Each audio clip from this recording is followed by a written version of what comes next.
Hey everyone, this is Daryl with Oklahoma Biker. This week we have the Blue Dome Art Festival going on in Tulsa. Down Bikers Association is doing a poker run in Tulsa.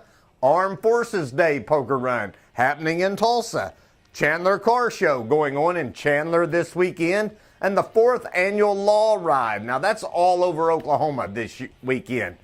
I don't know where it starts or ends, but it's all over Oklahoma. The VAO Memorial Celebration of Honor for our veterans going on in Oklahoma City. We have the 6th annual Ride for Kids happening at the Thunder Roadhouse in Oklahoma City. And May 21st through June 2nd is the Route 66 swap meet going on in Elk City.